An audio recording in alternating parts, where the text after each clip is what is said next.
A long video, 45 minutes, but a lot to unpack here. This is a conversation between Dara Khosrowshahi and Nandan Nilekani. As you've seen in other videos, he went over there and completely insulted the Indians. I mean, he said some of the dumbest shit. I don't think they'll forget that, right? Called them cheap, called them demanding. Bottom line is, we know who Dara Khosrowshahi is. He's exactly that. He's demanding, he's cheap himself. Then to turn around and accuse the Indians of that, I find that rather sad. He wants to make inroads there into one of the toughest markets. Indian drivers, be prepared, right? You're in for a royal ride. Let me tell you that. School, college, wherever you are, all you need to do is flip your phone open, fire the app, and book a ride. Isn't that so? Well, talking of apps now, the app economy in India is booming thanks to the digital strides that India has been making over the past many years. And as we see the power of technology, we are looking at this effort of digitizing various aspects of our life, holding immense potential towards transforming the lives of 1 billion people in this country. So you're going to be taking a deep look at that today, the transformational journey of India, and the immense potential and the opportunities that lie ahead of us. And that, ladies and gentlemen, brings me to the much-awaited fireside chat of this afternoon that we're all waiting for. Well, it's not every day that you get to see the visionary behind the digital public infrastructure in India in a very special conversation with a man who is responsible for the business of Uber in more than 70 countries in the world. So ladies and gentlemen, please join me with a thunderous round of applause as a welcome onto the stage for a very special chat, the CEO of Uber, Mr. Dara Khosrowshahi, in a very special conversation with co-founder and chairman of Infosys, Mr. Nandan Nilekani. Nandan Nilekani! Thank you. All yours, sir. Thank you very much. It's great to be here, and this is my first visit to India in 4 years, and it's absolutely extraordinary how things have changed, how India is racing forward in many things, but especially all things digital. And it's great to be here with you. I thought just we could start the conversation. Actually, we were sharing some stories backstage. And one thing that I didn't know is, I've been running Uber now almost 7 years. And I came to the company in a pretty tough time. The company was going through very difficult cultural issues, leadership transformation. Before I joined, there were 14 CEOs, which, I'm not sure is a good thing. I'll take one CEO. But actually, during that tough time, the India team here asked for some help. They needed the local team to be inspired. So they asked you, Nandan, to come into the office. That's right. And you gave them a little pep talk. Tell us about that. Tell us who called you. What I think happened? just a week before you took charge, so we didn't know that you were coming. But I didn't know I was coming at the time. So yeah, I'm told they announced it without telling you. But anyway. yeah. So and I told them a story which I thought should inspire them. I said, look, I got my smartphone because of Uber. And what happened, I was in New York in February of 2008 or thereabouts, and I went to see a friend at NYU who was always like a geeky guy who kept track of new things. And after the meeting, he said, shall I call a cab for you? I said, sure, but I can go down and hail one. He said, no, come down. He tapped on the phone, and in 2 minutes, something magical appeared. And that really got me, hooked on Uber, and I still use it every time I travel. In India, Thank you. I have the luxury of having a car with a driver, so I don't use it that much. But around the world, I'm on Uber. So thank you for what you guys have done. But to your thing, you came to this company in 2017, and it had all the issues. And in 7 years, you're transformed it. Market cap at an all-time high. You're actually giving cash back, which is a big deal in this world. And Different world. you really put something, $7 billion is your plan. So how did you pull this off?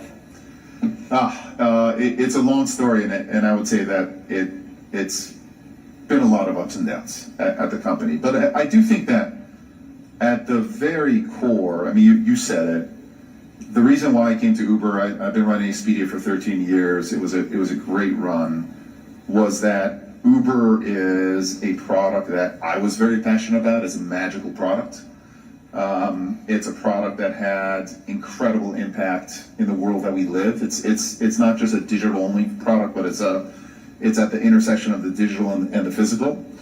And while Uber was going through very, very difficult cultural issues, the talent of the company was actually pretty extraordinary.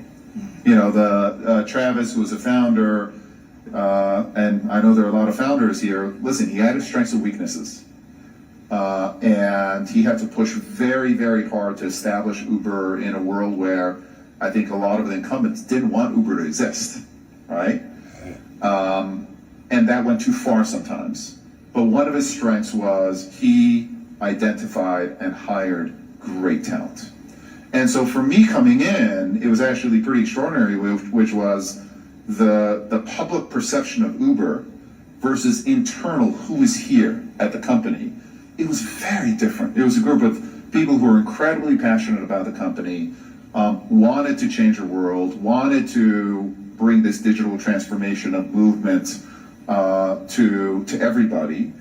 And for me as a leader, it was just about pointing them in the right direction, which is, hey, there's absolutely, we want to, keep pushing this revolution, but we want to do so in the right way. And sometimes in order to speed up, you have to slow down. Okay. You have to make sure that you have safety to the core when you're bringing on drivers and earners onto the platform. You have to think about the environment in terms of the effect of transportation on the environment, et cetera. And I think that my coming in, telling the company to slow down, think about all of our constituencies, because in some ways, yes, Uber is a private company, but it's also public good. And listening to all the constituencies before you go, that really then allowed me to take this unbelievable talent base and point them in the right direction. And the rest is theirs, Now, we had to make a lot of painful decisions. We had to learn how to be a profitable company. There are certain details there. We screwed over drivers. But I think the company riders. now is in better shape than it ever has been. But it came because the talent base that I got to work with was extraordinary in the very first place. Fantastic. It's really fun. I'm curious. I've been here this morning and I'm getting a brief on our business, etc., which I always do. But one of the unique elements of India is this digital public infrastructure that has been built, but continues to be built on top of.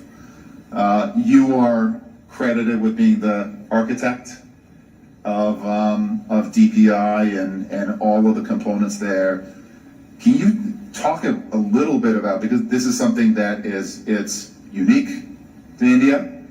It's for companies like ours to figure out how we engage here, and Uber is an active engagement with the various components that's being built. But tell me a little bit about the why. How did you come up with the idea, and where do you see those building blocks going forward? Sure. Well, actually, it began 15 years back, and I had opportunity I was invited by the government to join, to give every Indian an ID, a unique ID, which itself was a fairly, quite a path-breaking idea way back in 2009. And so I said, let's do it. So I had a nice corner office overlooking a golf course in Bangalore, over 100,000 employees, and I suddenly got this feeling that let me go and do something. So I quit my job in Infosys, joined the government, employee number one of a startup. And if anything more difficult than a startup, it's a startup inside a government. So I had to put the team together, get the budget. It was like crazy stuff.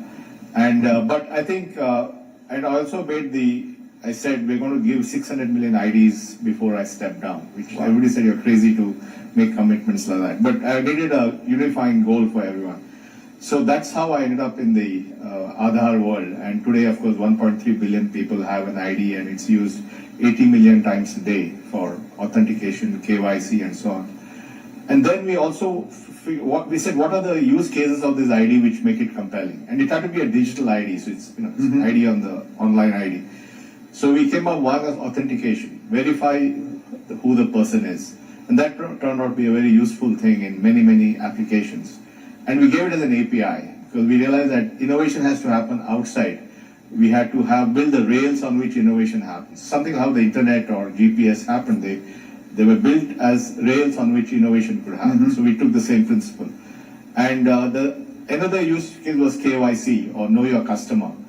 And to open a bank account or to get a mobile connection, you need both these things. And we came up with a way to collapse the time of a KYC from days to minutes, which by the way you use for driver verification. We do, yeah. I presume, yeah. So then the big thing happened was when Prime Minister Modi came in, he went on a massive financial inclusion journey with the Jan Dhan Yojana program. So they used Aadhaar KYC to open hundreds and millions of bank accounts. And Mukesh Ambani came with Reliance Jio, and he used Aadhaar KYC to get hundreds of millions of customers. Suddenly you had a situation where everybody had an ID, everybody had a bank account, everybody had a mobile phone. And these are the three basic tools that people could use. And then over the last 10 years, there have been layers and layers of stuff built on that, UPI and FASTag and all that. And it's all coming together. And as you rightly said, we feel we're only halfway on the journey. There's still stuff coming down the pike. And I think at the end of this, it'll be really quite something to see. But it's a very unusual approach for a government or government-sponsored entity to build out these open protocols. So was the government not that focused, so you got to do whatever the heck you wanted? Or was there convincing? Because it is a very unusual approach that India's taken. Look at it this way, the internet was funded by the US government. Yeah. GPS was funded by the US government. And they were open protocols. So it's not that we're creating a new model. It already existed in the US. So we just took that approach to use the internet. No, we used the architecture of creating a public rail on which private innovation could happen was essentially modeled on the internet and GPS. But the fact is, the government had this policy of doing an ID. Our value add was, let's make it a digital ID. Because 2009, might as well make it a digital ID. So I think it was very supportive, and we had government changes. Everybody's supportive. I think people realize that if you really want to solve India's problems at scale, you need digital rails which enable things to happen. For example, today India does the world's largest direct benefit transfer. So we just have to press a button and money goes into people's bank accounts at scale. Okay, during COVID, the US could have used that during COVID. So they were sending checks in the mail and all that. So they realize the power of these things. So I think, and Prime Minister Modi is a very tech savvy person, so he fully appreciates and supports it.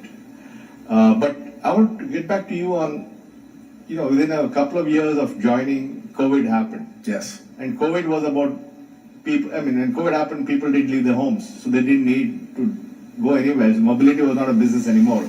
So how did you survive that one? With some difficulty. So I do think that sometimes the worst things that can happen to the company in hindsight could be the best things. With COVID, we were at the time losing $3 billion in terms of profitability, if you want to call it that. And our mobility business was a cash cow of the business, and we were using mobility to fund the delivery business. Delivery Eats was just a promise. And overnight, we lost 85% of our volumes when COVID happened. And I still remember, actually, the first time I heard about COVID, we were about to have a management offsite, and we heard about 3 passengers in Mexico getting COVID. And then we got some details. I killed the offsite. Everyone go home, etc. But we lost 85% of our volumes, and that required a lot of soul searching. We had been a company that was completely focused on expansion, and we had to retrench. And it really forced us as a company to decide what is the core value that Uber brings, and then what's non-core. So there were businesses that we were in. We were building bikes and scooters, e-bikes and scooters. We were building autonomous technology, etc., vertical takeoff landing products. We had to painfully get out of those businesses, and we had to do a layoff of a quarter of our population, which was incredibly painful. I never thought I'd come to Uber to lay people off, it's a growth company. But I think that event really caused the company to double down on what we do, which is build these giant managed marketplaces that bring, demand for transportation and supply for transportation together in a very artful, easy way through, the pricing and the matching, all of it driven by ML, etc. It really forced us to double down on what we do well. Is to bullshit drivers. We were smart or lucky in that our Uber Eats business exploded. So a lot of our drivers who no longer had earnings opportunities, they moved over to Eats. And we really started building the Eats business. We really started screwing over drivers. And we survived. We did what we had to do. How much cash did you burn in those 2-3 years? We went from a 3 billion burn to a 5 billion burn if we didn't make cuts, but then we took it back down to a 3 billion burn. Fortunately, we had a lot of money in the bank. One of the lessons for the founders here: always have more in the bank than you think you need, because you never ever know what's going to happen to you. And thank God we raised more. Was that because you raised capital? We raised capital in the IPO, and we raised way more capital than we ever thought we need, except we need it. And then we came out of COVID, I think because of the Eats business, and because after COVID, we really started focusing on the needs of our drivers and earners. Before COVID, I would say, just being self-critical, we took our drivers for granted to some extent. We were generally oversupplied, etc., and we were much more of a consumer-focused company, and the customer who was the rider or the eater was always right. And the customer became, for us, the driver. And we really started focusing on the driver needs. What are their needs, the onboarding, everything that they need for us to build a platform that's fair to both sides. And ultimately with Uber, the power of Uber is the 6.5 million earners who are on our platform and the services that they provide for everybody. So that allowed us to come out of COVID stronger than ever. And the discipline, the other lesson for us is there's in technology, and it's a bit of a twisted view, which is engineering teams often, they identify the size of their teams with their value. If you have a 20-person team, you want to then lead a 30-person team. You have a 30-person team, you want to lead a 50-person team. If you want a 50-person team, you want to lead a 100-person team, etc. Right? So the bigger your team, the better. And because we had to focus on cost so much, the heroes became the ones who could do great things with 10 people and who didn't ask for more people. And so the whole mentality of the company became different, and it became about, doing more with less, working smarter. And coming out of COVID now, we really are a platform. It is about mobility and delivery. Not in India, we're just mobility. It breaks my heart, but still, around the world, we're about mobility and delivery. And I think, our best days are ahead of us. But I never ever want to go through that experience again. Crazy. But in hindsight, it was is it true that you wear a cap and dark glasses and actually do the Uber duty once in a while? Yeah, it was actually during the pandemic. I was going crazy at home, so I wanted to get out of the house. So I bought an e-bike and I started delivering food for Uber Eats, and it preserved my sanity during those dark days. And I didn't own a car. After COVID was over, I bought a Tesla. And so I drive the Tesla as an Uber driver. I'm Dara K. If you ever see me on the road, please give me 5 stars. Right, you've done 5 trips, dude. But I wore a mask because I didn't want people to recognize me, etc. It was just about the experience. And that, again, really helped me identify with the earners and the drivers. And it helped us build better product. So it was those are dark days, but the test of any great entrepreneur, it's not how you do on your best days, it's how do you do on your worst days. Yeah. You know, the best are the ones who they fight through the worst days, so that when the good day comes, you know, it's easy to succeed during the good days. And you feel that driver loyalty happened with all the things you did? I think, you know, we have to earn driver loyalty every day, every single minute. Wow. But I think that our drivers saw us as a platform that was dependable for them, that listened to them, and was fair. But every single day, you know, the nature of the earner economy and flexible earnings is you have to re-earn that loyalty every single day, and it's about making money. You're not getting our loyalty. And it's about making money in a fair way where the ecosystem is an ecosystem that makes This that guy makes can sense for lie everybody. through his teeth. Now, tell me a little bit about, you know, coming back to DPI and the ecosystem that we're trying to build in India. As a private company, we've got size, we've got scale. We, to some extent, have built our own, called it private protocols, you know, the demand and the supply and the managed marketplace that we've built at Uber.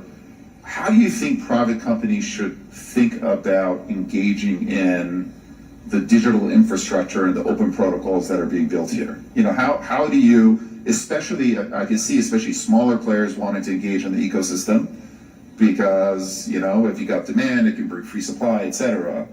But for the larger players, the Ubers, the Googles, the Facebooks, etc., how do you think we should look at engaging in this in this ecosystem, and how do you build?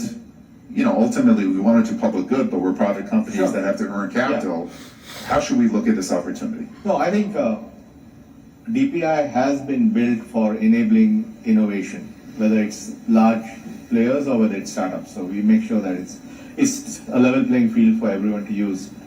But it varies from company to company because of their business, right? So if you look at Google, Google's very successful product is Google Pay. Yeah. Which is you know, among the top 2 products on UPI, and they've done an amazing job with that. So they embraced it and they built this, and in fact they've been talking about it in other parts of the world because, you know, they found it so useful. Specifically for Uber, I think there are 3 or 4 things. One is, of course, payments. You know, I think if you remember in the early days, it was all cash on delivery and people fumbling around cash. Then you give the cash to the driver, then he has to give it to you. It was all, now it's all UPI based. And so I think a significant part of the payments today, I assume, are UPI based. And then you can also, you know, with UPI Lite, you have a single factor authentication below 500 rupees, so you can just walk out and the payment happens. And you can set up an auto instruction so that, you know, you don't have to do it every time. You just set up saying every time my Uber payment is below 1,000 rupees, do an auto debit. So the whole host of things which I think has made life easier on the payment side. Similarly, driver verification. I think the fact that you have an Aadhaar KYC, DigiLocker, which is another great product built by the government, keeps documents of the drivers, verified documents like your driver's license, vehicle registration. So dramatically reduces the cost of verification of credentials, both of your driver as well as the vehicle which is driving. That's huge use case. Huge. Then you talk about the intercity service. All our highways have FASTag. So you can, you know, instead of waiting for a long time at the toll gate, you just drive through and debits the account. So FASTag is another big productivity benefit for Uber. So, you know, look at all this stuff. I think tomorrow when the AI comes, AI in Indian languages, then, you know, your drivers can get all the instructions in the Indian language, or the language of their choice. So I think everything in the stack of India is actually valuable for different players for different benefits. And then, of course, there's the ONDC framework where, you know, as an incumbent, you may decide not to be on ONDC because of other reasons. But if you want to do adjacencies, you want to get back into Uber Eats, I wish you should. You know, I don't know why you're not doing that, right? I'll talk to my board about your advice. Thank you. So get back into Uber Eats, and I think in general, even grocery delivery, I think the whole delivery system is waiting for someone to crack it at scale and speed, which you guys know so well. So there are a ton of things. You can use what's already there, you can do what's coming. And by the way, the ecosystem of companies that have created value around DPI runs into maybe $100 billion. Wow. So it's not, it's people have actually built real companies out of this. So it's very much there, and I think you guys can embrace it fully. And I would say we are embracing it in various ways. One of the strategic opportunities, the biggest strategic opportunities for Uber, is for us to expand in the low-cost space, right? It's, Uber now, we have been historically more four-wheelers, and it has historically been a product. Originally Uber, when Travis and Garrett founded Uber, it was in the streets of Paris, they wanted to hail a black car. So the business, kind of the core of the business, came from high-end luxury goods, right?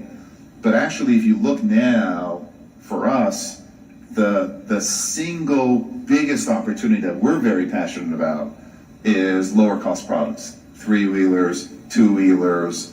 We're building a service, Uber Bus, high capacity vehicles that work for longer distances that maybe a two-wheeler or three-wheeler doesn't. So for us, low cost is an extraordinary opportunity. It's also an extraordinary opportunity for us to expand our services to a wider swath of the population. We don't want to just be upper middle class product. We want to be available for everybody. And the rails that you're building in terms of, one of our largest costs is bring onboarding earners onto the platform. In the West, many times it'll take 2 weeks to get someone on, all of the various cases, etc. Here in India, we have certain circumstances where if drivers have uploaded all their documents, it can be, almost instantaneous. It could be within the day. And the faster an earner says, I want to earn flexibly on the platform, and everything is taken care of, the higher the conversion. So for us, we're very interested in these kinds of products, and the same thing in terms of payments. Having low-cost payments methods for a two-wheeler or three-wheeler, or these buses that we're looking to build, these bus services that we're looking to build, is incredibly important. Sure. Because the cost of payments can become, especially with a Visa or MasterCard in the West, is enormous. It's an enormous part of our business. So we're rooting not only for this ecosystem to thrive in India, but especially in developing countries elsewhere. If this model expands elsewhere, it'll be, I think a win for society, but also a win for Uber too, and that's a big part of my job. If you can become a global champion and evangelist for India's DPI, we'll be grateful. Yes, we will. I mean, I think it's a good thing for the world, but it's also in our interest too. Sure. Frankly speaking. Dara, one of the things when you came back to Uber was you brought focus. I think they were doing everything, right? Yes. Yeah. And you systematically and ruthlessly, if I may say, trimmed all that stuff and went back to basics. I'm nicely ruthless. I'm not meanly ruthless. No, you did it nicely. You're ruthless, dude. You did it with the clarity. So what did you said? Let's get back to basics. What was your? Yeah, I think it's very easy. I was telling my team it's very easy to say yes, let's try this, let's try that, etc. But to me, actually, the greatest thing as a company is when you say no to a really good idea. Tell all the founders here. No, because listen, if you say no to a really good idea, it means that the ideas that you're saying yes to are even better. Okay. So you should celebrate the no's, right? Strategy isn't just about, especially for larger companies like ours, et cetera, strategy isn't about just what you do. It's about what you say no to. Look at one of the greatest founders that technology founders, Steve Jobs. He was the greatest no person. And by the way, no's hard, right? Because it's always fun to go after the next opportunity. And I would tell you, it was a learning opportunity for me, right? I had said yes to too many things. And I think in hindsight, we lived at the time in the zero interest rate world. ZERP. Yeah, the ZERP world, where, everyone was saying yes to everything. And I do think that some companies, including Uber, we got caught in chasing our own valuation, right? So the value, I was trying to manufacture ways to catch up to the expectations that others had of We have us. seen that movie here too. Yeah. And you know, COVID kind of made the music stop. Yeah. And at that point, then we had to say, what is it that we are truly passionate? What are the side gigs? Let's let someone else do that. Someone else can be passionate about that.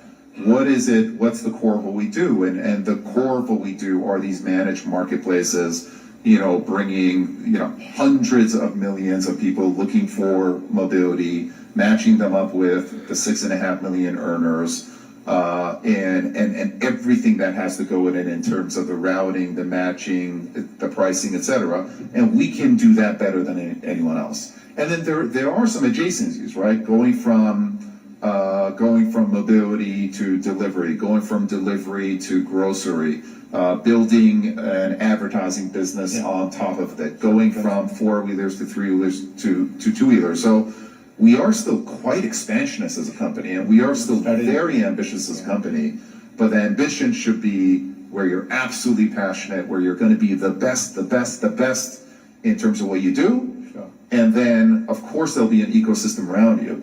But if you try to be good at everything, you're not going to be good at anything. You're not One going to be thing I great want at to talk anything. about is autonomous cars. Yes. I remember 10 years back, or whenever it was, Uber said we'll make autonomous cars, and Travis made that famous statement about the guy in the front seat.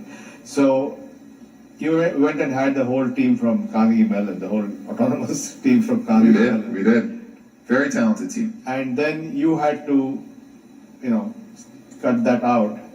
That's one thing. But also, where do you see that? Because autonomous cars have the potential to transform your business. Very much so. And for us, the promise of autonomous, ultimately, it goes to what I started with, which is lowering the cost of transportation, making it available for everybody, and also making it safe. You know, that is the promise of autonomous, and we are quite supportive of the autonomous ecosystem. Okay. We work with Waymo, we work with a number of autonomous players out there, Aurora, to essentially bring our demand, because listen, these autonomous players, they're putting billions of dollars into building the technology. They need demand, and that's where we come in. I do think that I'm curious as to what you think. You work with governments here, Nandi, is the technology is slowly but surely improving. I would tell you that I believe that autonomous drivers now are better than the average human driver, but not better than every human driver. And I do think that society is quite comfortable with humans making mistakes. Humans are allowed to make mistakes all the time, you know? We're human after all. But robots are not allowed to make mistakes. No mistakes. Right? So the standards that autonomous is going to be measured by are very different than the standards that humans are going to be measured by. Totally. And that's both a societal challenge, and for us, you know, when we offer a ride to you on Uber, we know that driver's safe. We know we've done a background check on that driver. You know, there are things we know about that driver, and we're going to match you up with a good driver. And so we as a company also have to make sure that if we match you up with a robot driver, we match you up with a good, safe robot driver. That definition is accepted publicly, you know, licensing, etc. So the government is taking care of that. But with autonomous, the rules are still very much undetermined. I'm curious as to what you think, like, because you've been involved with. If you were selling life insurance and you're not doing this, you are absolutely insane. The biggest opportunity in the insurance. Public, private, etc. Well, let me say that, first of all, after you figure out how to make it drive in San Francisco, you know, the 10 years to make it drive here, because the chaos is so much higher. The training needs of that autonomous vehicle is going to be much more. So I'm not Extraordinary, yeah. I'll worry about it after you guys have cracked it in the US. But I agree with you. I think people have accidents all the time. And, you know, India has 160,000 deaths per year due to automobile. Yeah. But even if there's one episode with an autonomous vehicle, it goes all over, like happened in California. Cruise, yeah. But the other thing I want to ask you is it also a threat? Because let's say if I'm Waymo or Cruise or Tesla, I can also launch a service which is only autonomous. So what does that mean for you? I think it's both a threat and an opportunity. It absolutely could be a threat. But I think our hypothesis, it goes to what you and I were talking about earlier, is what are you great at? Okay. And I do think one is that anyone who builds out an autonomous service, they're just not going to have enough cars initially. Okay. To provide the fulsomeness of the service. It's got to be available anytime, anywhere. Liquidity. Yeah, so liquidity. So having a hybrid service that has, if you're making a hail, understands is there an autonomous car near you, is there a human near you, etc., and provides you with a safe, reliable service, we can essentially help those companies bridge into the future. Point. Yeah. And so I do think that, and a lot of these companies, listen, this problem has turned out to be more difficult than anyone imagined. Yeah. Remember, those days people thought by 2019 we are done. Absolutely. So I think that ultimately we can be a complement. No, I agree with that. I think your ability to bring it in gradually is actually your strength. Yes. Because they had to go full or nothing, and that's not going to work. Absolutely. So we're working with the whole ecosystem, but it's turned out to be a tougher nut to crack. And we're working not only with passenger mobility, we have Uber Freight, so trucking, for example, is a very large autonomous use case. It's simpler highway driving, etc. And the same thing with delivery, which is, if you have a passenger and you have a robot car who's conservative, is going to be very different, is going to drive more slowly or not want to take that left turn, passenger is going to get impatient. A Big Mac isn't going to get impatient. They'll wait. The customer. The customer may get impatient as well. So we've covered all of the use cases of autonomous, which makes us, I think, a pretty good client. Oh, okay, great. Yeah, that's good. But we talked about DPI and how, the more I hear about it, the more I get excited about it expanding. And I think we're out of time, so this will be the last question for you. It expanding all around the world. How do you think governments should think about, again, I'll come back to it's very unusual for a government to sponsor an open protocol. Yeah. So there are dangers there, there are concerns there. How do you think governments should think about what are the dangers there, what are the issues? And then as we're sponsoring, DPI all over the world, what are those key issues that we have to make sure governments are satisfied with? Well, I think first of all, in a digitally intense world, we need to have some rails that are available to all. I mean, if you want to create a truly inclusive society, if you want everyone to be in, and you value the same thing, you want to make Uber everybody's mobility Absolutely. partner. So you need to have these kind of things. And what we're finding is that it's not just about technology, it's about inclusive growth, it's about economic growth. India is now growing very quickly, part of it is because of the DPI. So I think governments are getting it. The question is how to, not in the how also has been solved. But the politics is a very complex space, as you know. And therefore it's really, that's the challenge that people have to deal with. But I think it is going to come. It's an idea whose time has come, and with your support it will go even. Yeah, how do you think private companies can help? Private companies, by demonstrating or talking about how well they're benefited from it, like we talked about all the things, So we are very clear that this is not some kind of a government services thing. It's about enabling public rails for private innovation and letting markets innovate and flourish in a way that it creates competition, innovation, and so on. So it's very clear. So I think, and everybody, whether the incumbent like you or the startup, they're all going to benefit. All these guys are benefiting from it. Awesome. Do we have time for a rapid fire or yeah? All right, so here's the rapid fire. I've got some questions for you. Are you ready? All right, yeah. All right. Who has been the biggest influence on you other than me? Well, I mean, my co-founder and leader Narayan Murthy is one, and and Bill Gates also, who's been very supportive. That's pretty good. One superpower you wish you had? I wish I was more ambitious.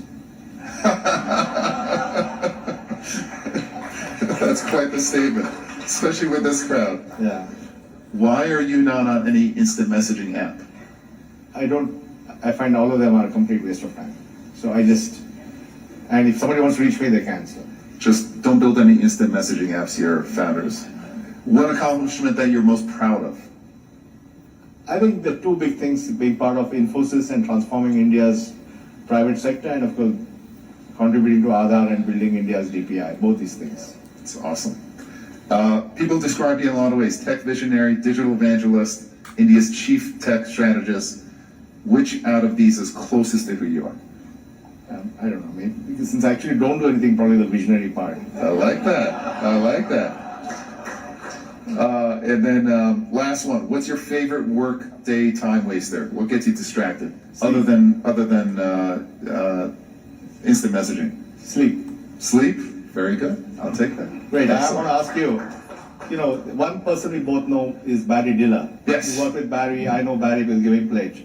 So what have you learned from Barry Diller? The most important lesson that I learned for Barry Diller is that it's the job of the leader to lead by doing the exceptional. I still remember one advice that Barry gave me is, I went through a plan with my team. I wanted to go through with a plan, and he said, Dara, I didn't hire you to be average, because I didn't want to lead my team down. And he's like, your team's recommendation is the average recommendation of all their teams. You know it's wrong. You've got to, there are times when the leader go with the team, and there are times when the leader has to be exceptional and has to go off the norm. So Barry's fearless. And when I first started working with him, I was a little fearful. And all of us need a little fearlessness, all these founders over here. And he taught me to be fearless when times are tough. Great. How do you keep learning and adapting? Like I saw you in the meeting today, you're very intense. You're very curious about things. How do you do that? I love listening. I think that Listening. one of Shit.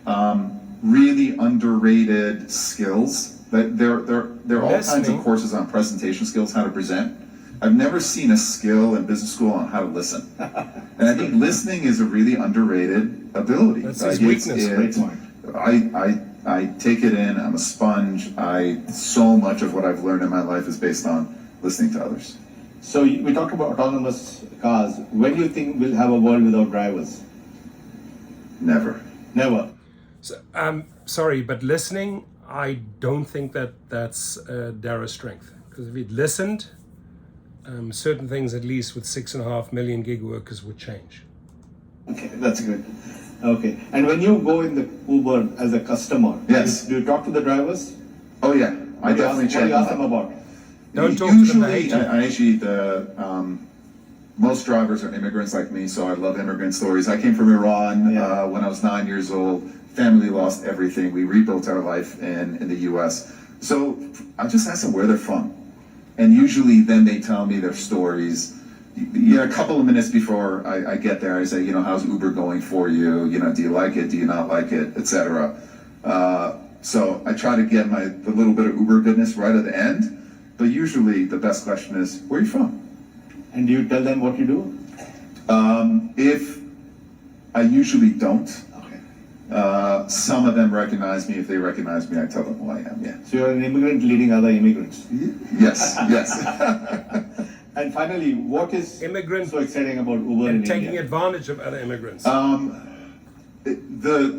think that India is one of the toughest markets out there.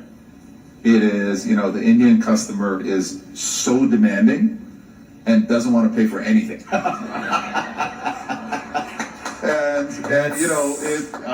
If Uber can make it in India, and I would say our team is really making it here. That's an insult. This is the best of times for Uber in India. I'm so proud of the team, but India is the gateway to the world for us. This is the toughest market to succeed in, but if we succeed in here, that sets a standard for us to succeed in so many other markets. Great. Thank you. Thank you very much. Thank you. Thank you. So good to talk to you. Thank you. I think you try to spin it as a joke, but I find that extremely insulting. And I think that's sort of why it ended pretty quickly at the end. But you be the judge. What did you think? Leave your comments below. Also put the link of the whole interview conversation back and forth. Put the link below if you want to watch it again.